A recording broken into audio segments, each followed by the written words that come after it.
During the bishop's banquet, Mother Odessa Green placed one trembling hand over mine and slid a sheet beneath my gold-edged program. "The second page," she whispered. My husband stood beneath a banner that read 30 years of faithful stewardship. 200 people had risen to applaud him. The brass ensemble held its final note. A server stopped beside our table, with a silver coffee pot suspended in midair. I looked down. At the top were the words "Supplemental Findings," page 2 of 2. My name appeared below them beside a signature I had never written. The paper was dry, but my palm went cold across the aisle. A teaspoon struck china. "Mercy," one woman said. A little girl in a white cardigan turned around because she heard the spoon, not because she understood what had entered the room. Mother Odessa's lavender hat had slipped slightly to one side. She did not correct it. The first page of that report had been read at the deacons' meeting 3 weeks earlier. It said the church was financially sound. It helped justify the banquet, the award, and the portrait waiting behind the velvet curtain. The second page listed 8 transfers from the Widows and Caregivers Relief Fund into a private company controlled by Bishop Nathaniel Cole and Trustee Carolyn Price. My husband and the woman I had trusted to help protect the church's most vulnerable members. The applause softened as Nathaniel turned toward us. He saw the page before he saw my face. His eyes moved first to Mother Odessa, then to the finance chair, then to the exit behind the kitchen doors. Only after measuring the room did he look at me. And in the face of the man I had served beside for 34 years, I saw calculation before remorse.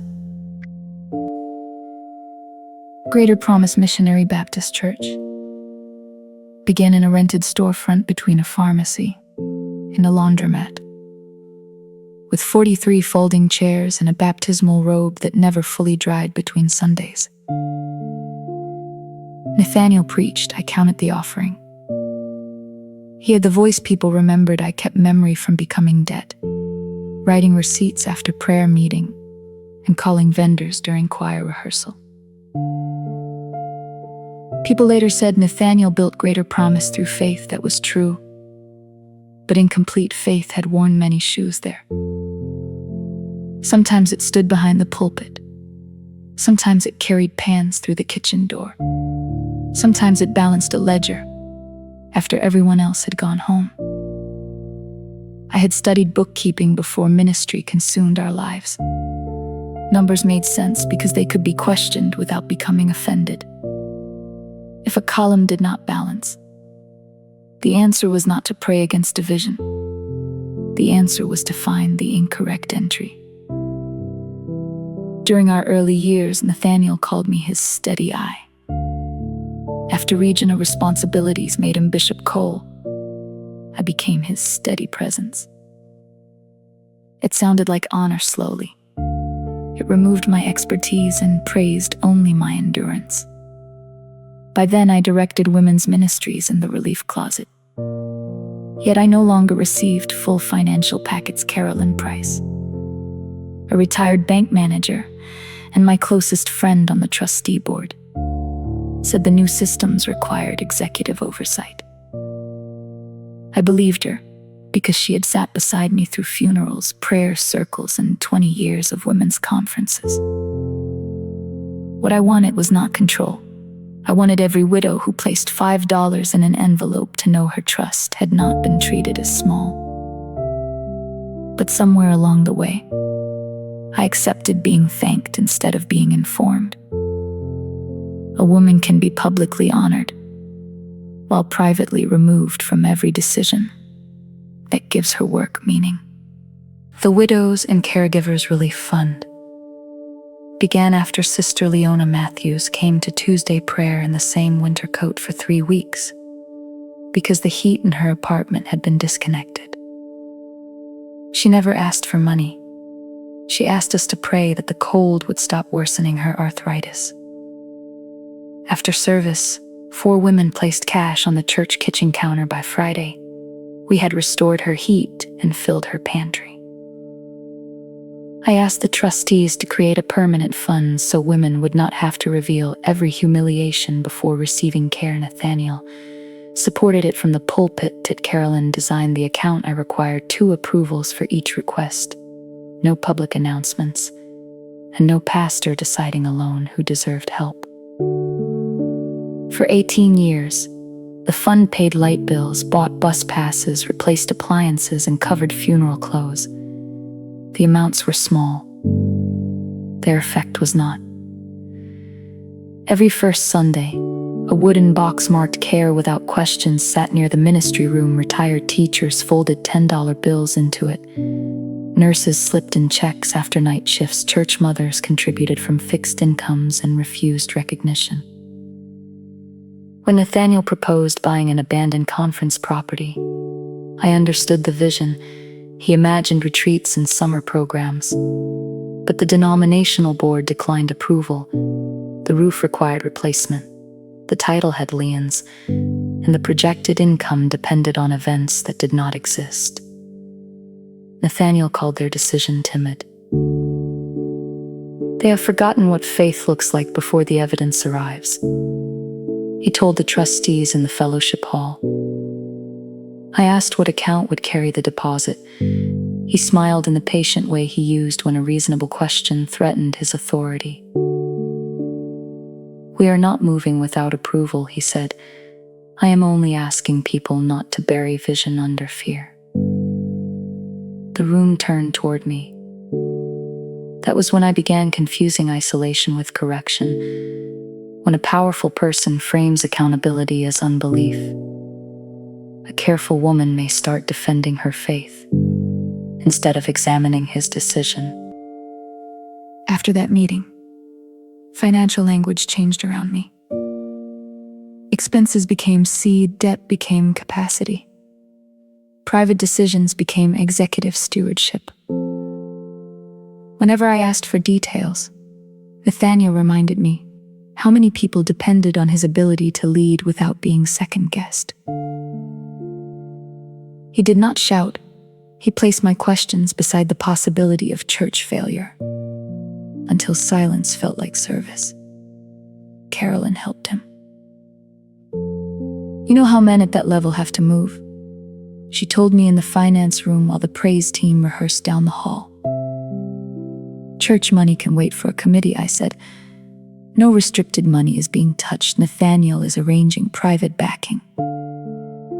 Her use of his first name did not trouble me. The cabinet closing before I saw the packet did. I requested the monthly relief fund statements, Carolyn said. They were being reconciled the next month. She blamed a software conversion. By the 3rd, Nathaniel said, my insistence was creating suspicion toward a faithful woman. I apologized to Carolyn in the hallway. She embraced me and said, we are family. Warmth can make a closed door feel less closed. Routine forms soon appeared beneath other papers for my signature. Nathaniel caught me between meetings and called them acknowledgments. The pages were clipped so tightly I could see only the signature line. The first 2 times I signed. The 3rd time, I removed the clip. Nathaniel placed his hand over the packet. What is beneath this? I asked. Internal allocations. Nothing connected to your ministry. Then why does my signature belong on it? His expression became disappointed rather than angry. After all these years, I did not think I would have to explain my integrity to my own wife. I did not sign. For the next week, he spoke with perfect courtesy and no tenderness. Silence inside a marriage can become a room where one person waits for the other to surrender. surrendered first by stopping my questions. At the time, I called that loyalty. I know now that trust is not the absence of questions. Trust is what remains when questions are welcomed and answered. The bishop's banquet was Carolyn's idea. 30 years had passed since Nathaniel's first pastoral appointment, and Greater Promise had completed its sanctuary renovation. She proposed an evening honoring visionary leadership and faithful stewardship, with burgundy linens, gold programs, and a portrait for the east hallway. I chaired the banquet because I made public occasions move without revealing the labor beneath them. For 6 weeks, women measured tablecloths, the culinary ministry tested portions, and youth ushers practiced carrying trays. Mother Odessa rejected candles tall enough to catch a church hat.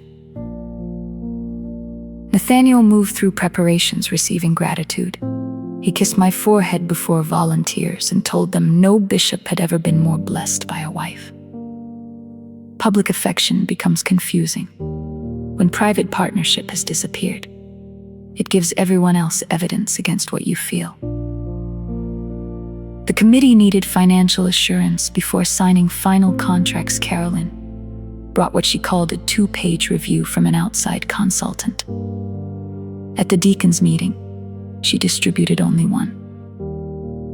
It stated that operating accounts were solvent, payroll was current, and no material irregularities had been found in the sample review. Deacon Paul Whitaker asked whether restricted funds were included.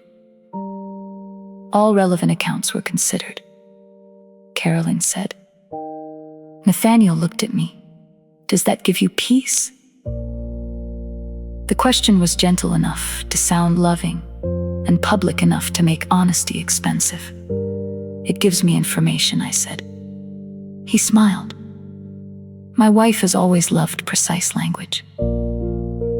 Afterward, I found one white rose left on the registration table. The other centerpieces had been stored, but that flower remained alone under fluorescent light. I placed it in the women's ministry room. By Thursday, its edges had browned. Something can be carefully arranged and already fading. The eye often recognizes that truth before the heart is willing to name it. I called the accounting consultant from the church office the next morning and asked whether the review contained an appendix. The receptionist returned after 2 transfers. The consultant can speak only with the client context. Who are they? Bishop Nathaniel Cole and Miss Carolyn Price. My ministry account was part of the review. I cannot confirm that. Carolyn arrived later carrying banquet tickets and a prepared smile. The consultant said you called. I asked for the complete report. You received the page relevant to the committee. You called it a 2-page review. The second page is technical related entities and timing differences. Then let me read it.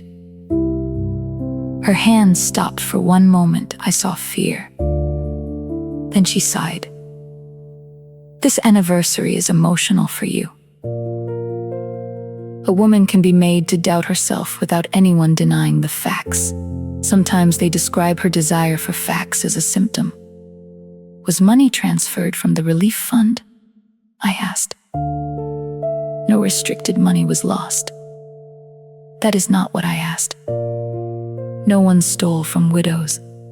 That is not what I asked either. She left before answering. That evening, I sat in the sanctuary while custodians worked in the balcony. Stained glass light moved across empty pews and colored pieces. I had expected clarity to arrive as a complete picture. Instead, it came in fragments. A missing statement, a clipped packet, a page withheld, a friend answering around a question. Discernment is sometimes the decision to stop ignoring the pattern created by incomplete answers. On the back of a Banquet program, I wrote, "Ask for the second page. Do not sign anything. Do not let embarrassment become silence." I placed it in my Bible beside 2 Corinthians 8:21. For we aim at what is honorable not only in the Lord's sight, but also in the sight of man. For the first time, I understood accountability not as distrust, but as spiritual protection. Mother Odessa had chaired the church mothers for 11 years and distrusted any process that asked older women for money without offering a plain explanation. 3 days before the banquet, she found me in the church kitchen tying gold ribbon around tea jars. "Did the relief fund buy part of that retreat property?" she asked. The ribbon tightened between my fingers. "Why would you ask me that?" The quarterly statement lists a temporary ministry advance. Temporary is a word people use when they hope time will make a decision respectable. "Have you seen the statement?" I saw enough to know I had not seen all of it. She opened her handbag and removed an envelope before she could continue. Carolyn entered with 2 volunteers. Mother Odessa returned it to her bag. Carolyn's eyes followed the movement. "Everything all right?" Mother Odessa looked at her. "Everything is waiting." In the hallway, I asked what the envelope contained. "Something I need to confirm before I place it in your hands." "With whom?" "The person whose name is printed at the top."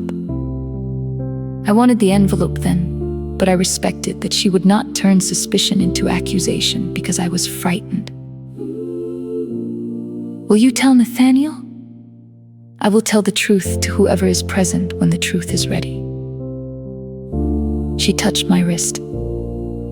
"Do not confuse being the bishop's wife with being responsible for what the bishop has hidden.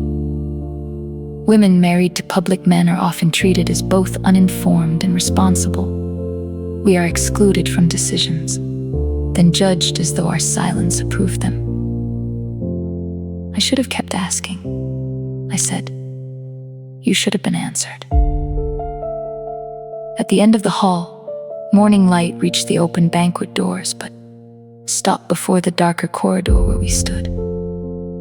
I did not yet know what Mother Odessa carried. I knew only that the truth had begun moving, and once released, it would touch every level beneath it. On the night of the banquet, Greater Promise looked like the church people believed we had become.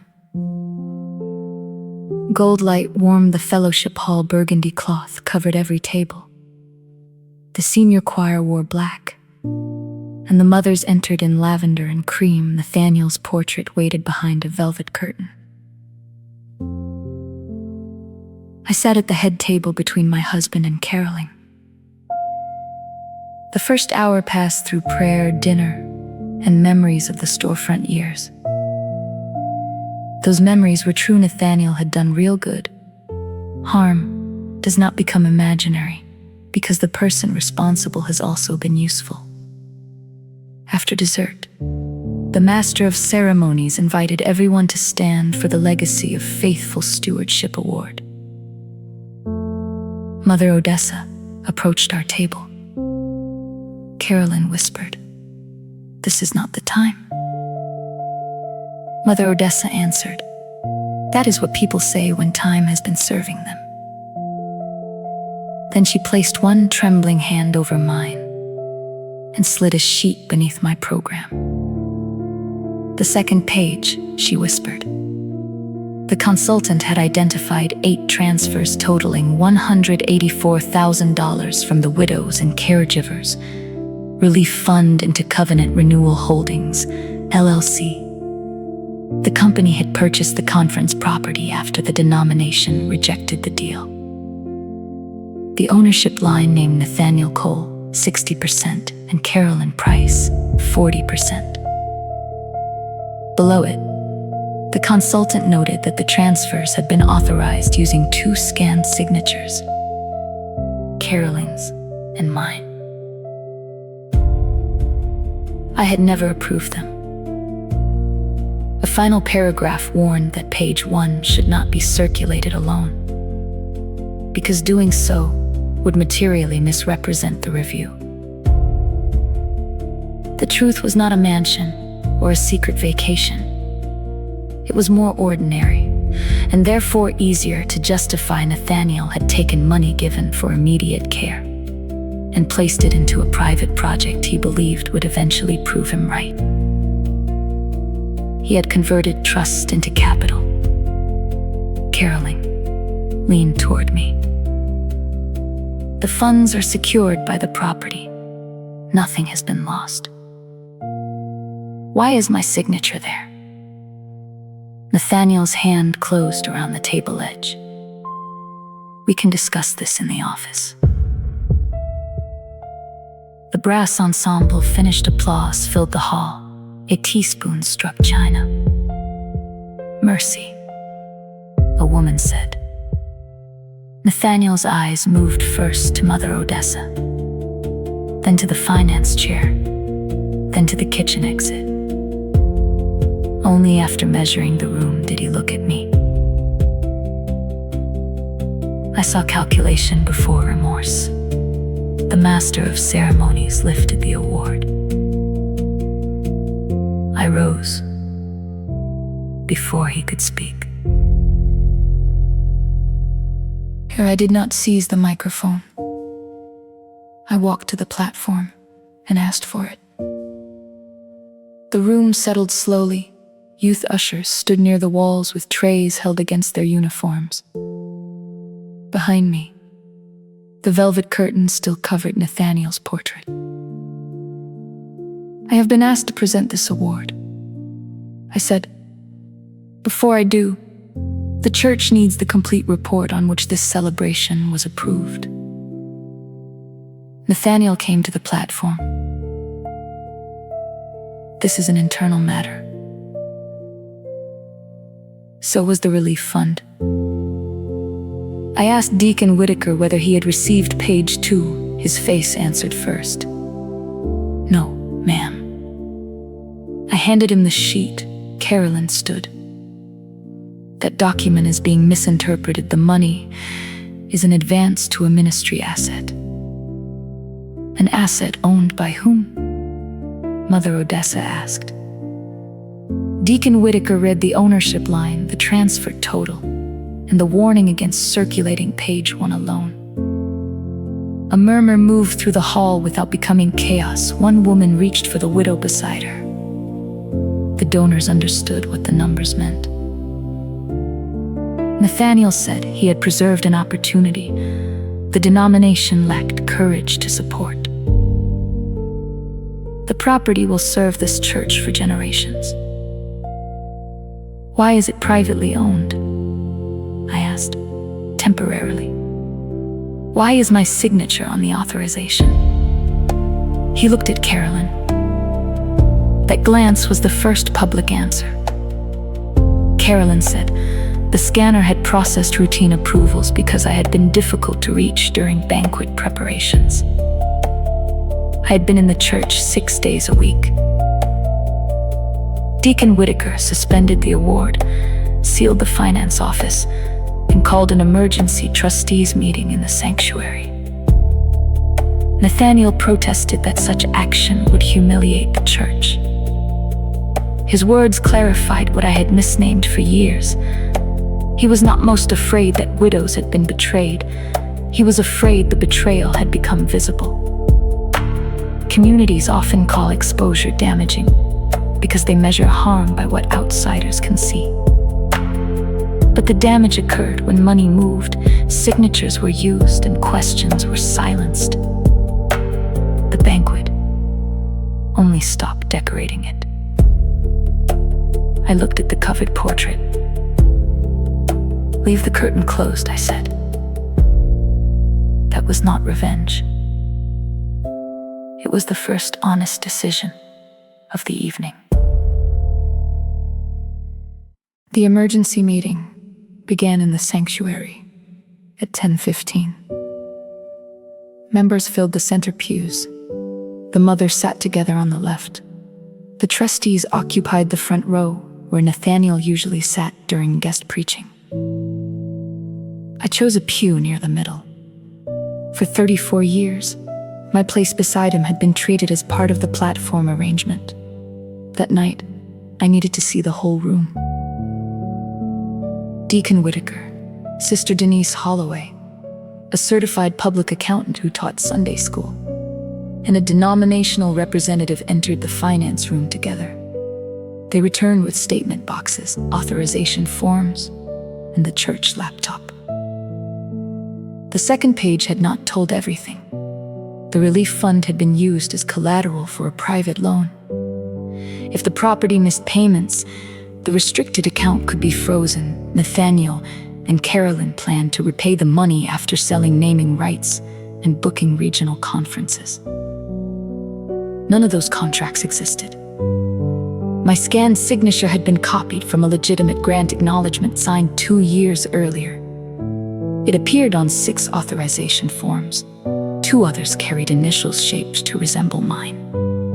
Nathaniel called the transactions temporary, recoverable, and visionary. Sister Denise asked whether the women's ministry had voted. No? Did the trustees vote? The executive committee was informed. No trustee raised a hand. What emergency justified this? Mother Odessa asked. The opportunity would have been lost, Carolyn said. An opportunity for whom? The question rested over the sanctuary. Nathaniel turned to me. You know my heart. For years, that sentence had substituted for records. It asked me to judge intention while ignoring action. I know my signature, I replied. I told the trustees I would state formally that I had not authorized the transfers. I asked them to protect the relief fund before discussing Nathaniel's position or our marriage. That order mattered. Dignity returned not as a feeling, but as a sequence of decisions. Protect the vulnerable, tell the truth, then decide who still receives access. The trustees froze every account connected to Covenant Renewal Holdings, notified the bank of unauthorized signatures, and requested an independent forensic review. Carolyn surrendered her keys and left through the side aisle. Nathaniel asked me to meet him in the bishop's office. I declined. We spoke in the women's ministry room with Sister Denise and the denominational representative present. The wooden relief box sat between us, worn smooth by years of hands. I believed the property would secure our legacy, Nathaniel said. Our legacy was already secure in the people we served.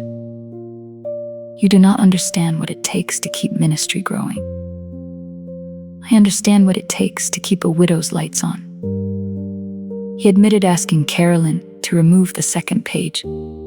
He said my signature had been added because he believed I would approve once the property succeeded. You used the woman you expected me to become later to overrule the woman I was when consent was required.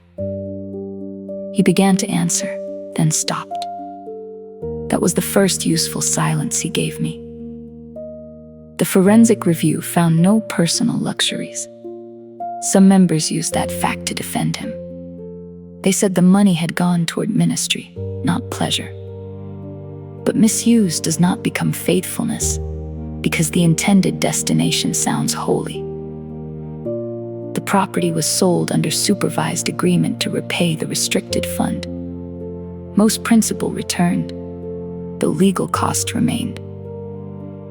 Before the trustees completed a removal vote, Nathaniel resigned as senior pastor and regional bishop. His first letter described errors in judgment.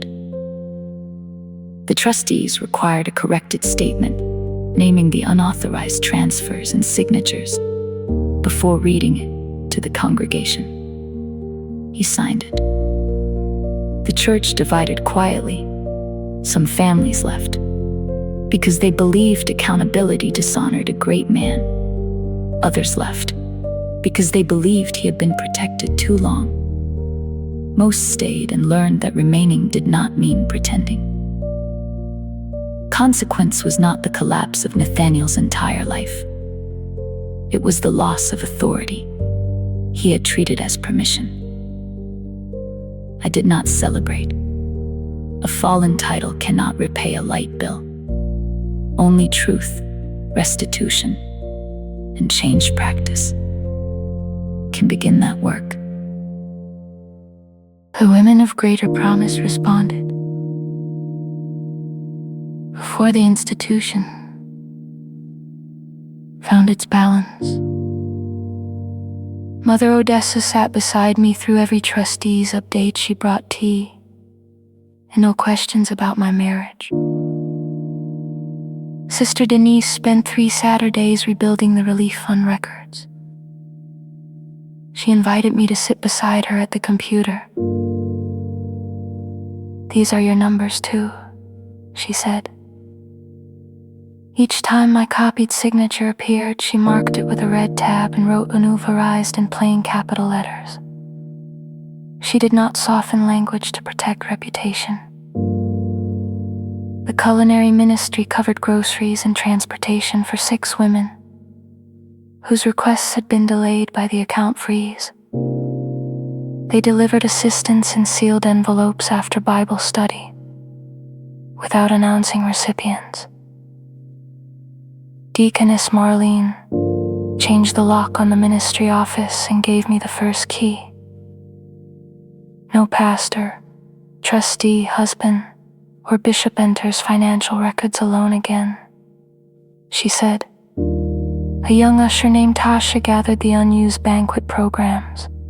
She removed the page praising unquestioned stewardship and saved the blank covers for the children's art class. Even ruined paper became useful once the false words were removed. The hardest act of care came from Sister Yvonne Price, Carolyn's older sister. "I love my sister," she told me in the church courtyard. And she did this. She did not ask me to reduce the truth to make family loyalty easier. She helped locate 2 boxes of records caroling had stored in a choir room cabinet. Loyalty that requires a lie is not love. It is fear wearing devotion's clothes. I had believed women protected one another by keeping certain matters inside the church. Now I saw the difference between privacy and concealment. Privacy guards dignity, concealment guards misconduct from consequence. The church garden had received heavy rain. Purple irises bent under the weight but did not break. I do not know what friendship means after this, I told Yvonne. It may mean distance. She said distance can still be honest. That gave me permission not to turn forgiveness into reunion. I could pray for caroling without restoring her key. I could acknowledge Nathaniel's good years without returning him to authority. I could grieve my marriage without surrendering the truth that had finally made grief clean. 3 months after the banquet, the relief fund reopened as the Leona Matthews Care Trust. 5 women controlled the account, including 2 members without titles. Every transfer required dual approval statements, were posted monthly with recipients' names protected. An outside accountant reported to the congregation twice a year. I became chair of stewardship education. The title frightened me. because I had spent years being told questions made ministry smaller. My first workshop was held in the same fellowship hall where the banquet had stopped. 37 women attended. One widow admitted she had signed documents for years because a pastor told her requesting copies showed distrust. I wrote 3 sentences on a whiteboard. Love does not cancel consent. Faith does not cancel records. Dignity does not require financial ignorance. No music rose behind the words. Women simply began taking notes. That was the work I recovered. Not merely bookkeeping, but the authority to make care understandable. I had believed my contribution mattered because it supported Nathaniel's vision. Now I understood that my gift had its own moral purpose. The church did not need me to become a replacement bishop. It needed me to stop disappearing inside somebody else's leadership. Months later, Nathaniel attended Sunday service and sat in the back pew afterward. He asked to speak in the sanctuary with the doors open. I used ministry language to place my ambition beyond question. He said, "I treated your trust like a signature I already owned." It was the first apology that named the harm. I accepted the truth in it. I did not promise reconciliation. Our marriage entered a long separation.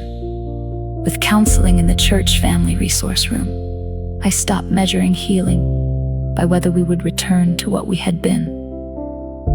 The better question was whether I could remain whole in every room I entered. The women installed a glass cabinet outside the ministry office. Inside were the trust's reports, a photograph of Sister Liana, and 2 Corinthians 8:21. Morning light reached it through the east windows.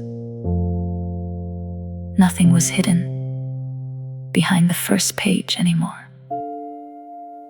1 year after the banquet, Greater Promise held its stewardship service. There was no portrait unveiling and no celebration of unquestioned leadership. The program honored church mothers, kitchen workers, accountants, ushers, caregivers, and donors whose names would never be announced. Mother Odessa asked me to speak from the floor instead of the pulpit. I carried the original second page in a clear folder, not as a trophy, not as evidence against a man who had already lost his office, as a reminder that incomplete truth can make a whole community applaud the wrong thing. After I spoke, I placed it in the church archive beside the corrected audit, repayment record, and new trust policy. I insisted it remain attached to page 1. An institution cannot learn from what it edits out of its own memory. The women opened the wooden relief box. Inside were envelopes marked for medicine, transportation, food, and caregiver rest. No cameras recorded names. No recipient stood before the congregation. Care remained quiet. Accountability did not. In the courtyard, water continued moving over stones beneath warm afternoon light. I thought about how long I had believed peace meant keeping every bowl from overflowing. Now I knew some things must spill before anyone can see what the vessel has been forced to hold. My faith did not leave when Nathaniel's title fell. My dignity did not require me to hate him. Forgiveness did not ask me to return his keys. Truth did not destroy the work. It separated the work from the secrecy. Grace did not erase the ledger. Grace gave us courage to read every page. This channel was created for women who have carried more than anyone knew and who deserve to be seen. If this story touched a place where you were asked to trust without being allowed to understand, you are welcome to share. Only what feels safe in the comments. Your questions are not a failure of faith. Sometimes they are the first form your freedom takes.